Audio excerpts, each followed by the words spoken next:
Hello there guys and welcome back to the channel. So today we're going to be talking about intercepting.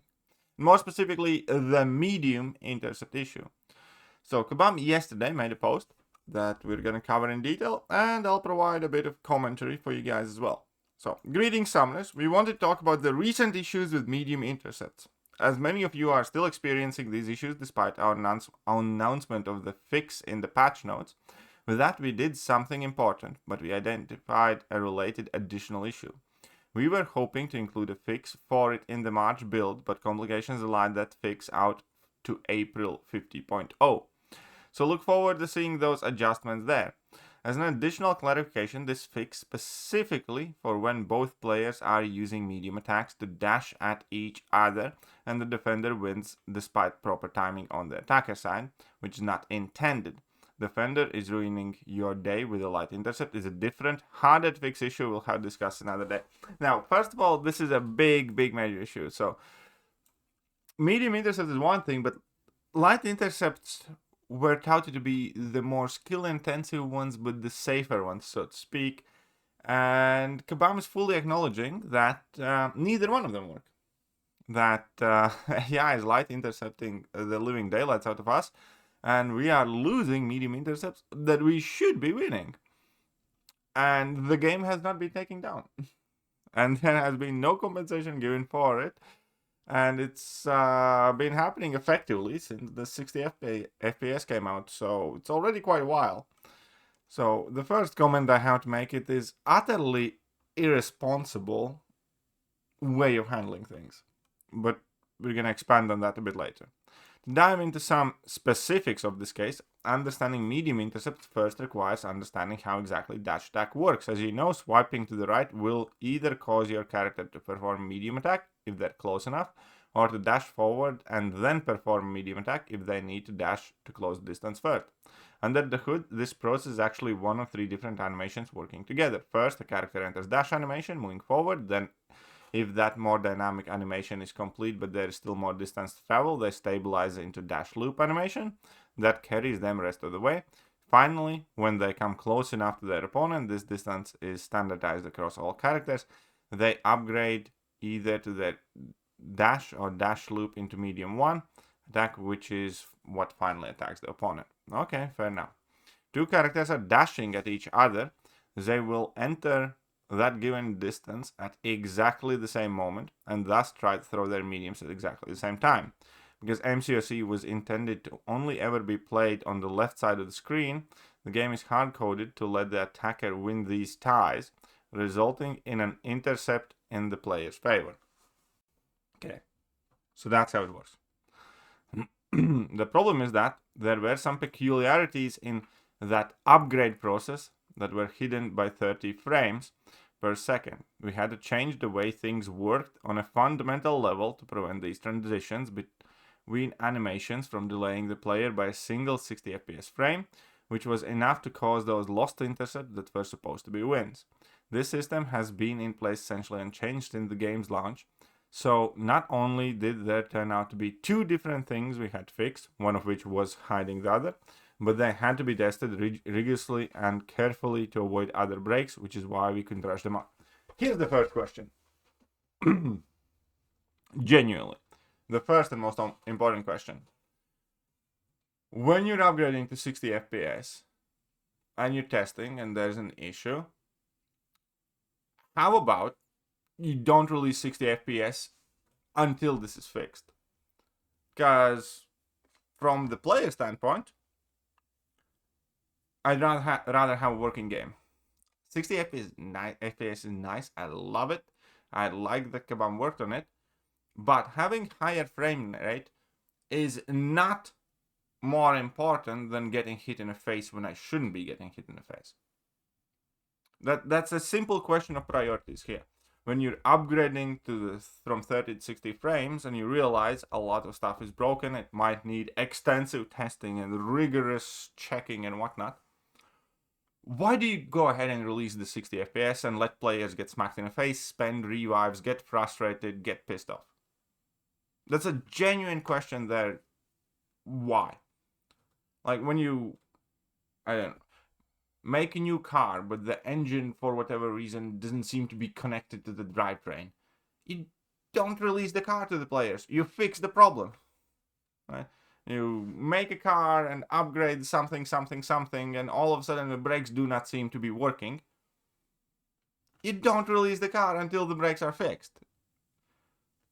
Because releasing it would be quite awful. It would be a very shitty thing to do, some would even say.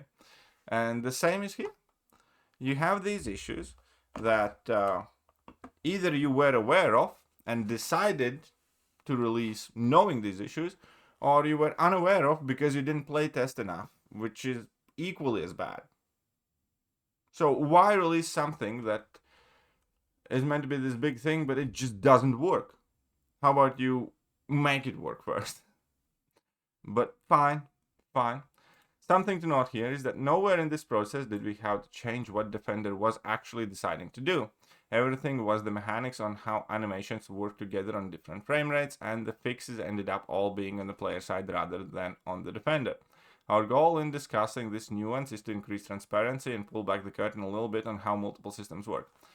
Now, here, I sense this is one of those technically correct statements that doesn't necessarily tell you the full picture, because transition to the 60 FPS undoubtedly changed the behavior of the AI, even though if Kabam didn't actually change anything in the AI system itself, the interactions clearly changed and the end results of them changed. My suspicion there is because effectively there was longer time window with 60 frames for AI to make those decisions, so they could make more beneficial decisions at any given point, which is why we see more light intercepts being replaced. You can look at it as one frame being actual opportunity for AI to make a decision, and with there being more frames, let's say within the moment that you dash into the opponent, AI has more time to kind of like make better correct decisions that will more likely end up in their favor. I actually have seen the way Kabam's AI works, and it's straightforward. It's like 30 lines of text. Effectively, there's a set percentage chance of any single thing happening at any given point, and that varies based on, you know, what's happening in the game. It's not like learning tool. It's not alive. It's not Skynet. But Kabam has clearly tweaked at numbers there in past, for instance, Kabam's AI recovery speed and so on and so forth, as well as likelihood of certain actions being performed, especially on different character models. And transition to the 60 FPS unquestionably has affected the way AI performs, even though Kabam might not have necessarily tweaked any of the numbers in the AI models, or just directly, you know, scaled them up for 60 FPS. It still has changed the interactions. So there we go. And these fixes are now being on the player side. Our goal in discussing this nuance is to increase transparency and pull back the curtain a little bit on how multiple systems work or sometimes don't work together. Particularly specific animations, the architecture they operate within, and the frame rate for the game. The AI, all of them with their own quirks, all of these are interacting to add to the gameplay we all experience. Hopefully this helps provide some insight on why some of these issues with interactions are easier or faster fixes than others. We are continually working on all of it, more on the AI side of things in a future post, but this web is complex and fixes are rarely simple. Till next time. Okay, so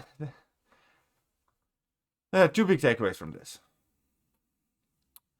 We're still going to get light intercepted in the face, because Kabam doesn't even really mention any of that. And that is as big of an issue, where AI does basically, you know, impossible things, or these light intercepts just make everything effectively unsafe in the game. And even after this fix, it is quite obvious that there will be major issues with the AI behavior, like there still are. When, for instance, AI doesn't throw a special attack for like a minute and a half, perhaps sometimes it freezes and doesn't do anything, or decides to randomly walk up to you and smack you with a light in the face, or smacks you with a light intercept.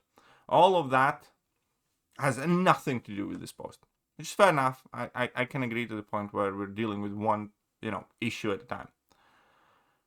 The bigger problem is what this post again didn't address or didn't say, where it's nice that they are quote unquote peeling back the curtain, and I appreciate that, I really do.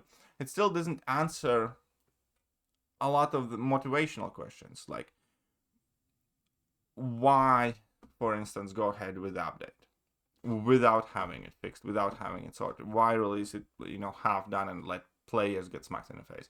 And those are a lot of uncomfortable questions Kabam obviously would like to avoid, but somebody has to ask them.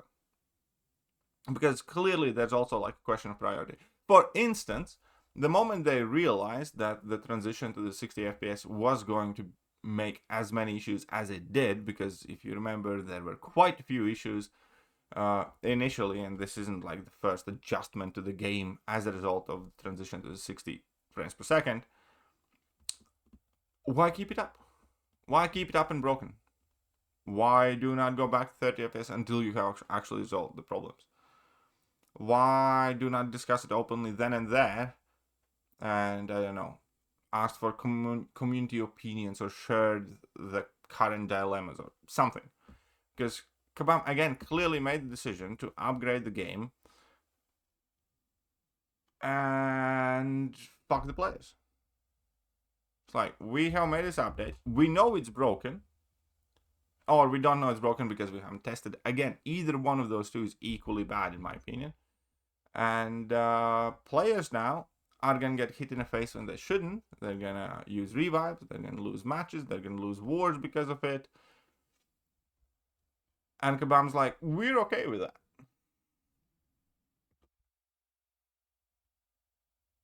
That is not what any company at any place should be doing. They either released a major upgrade to the game, untested completely, or knowingly defective.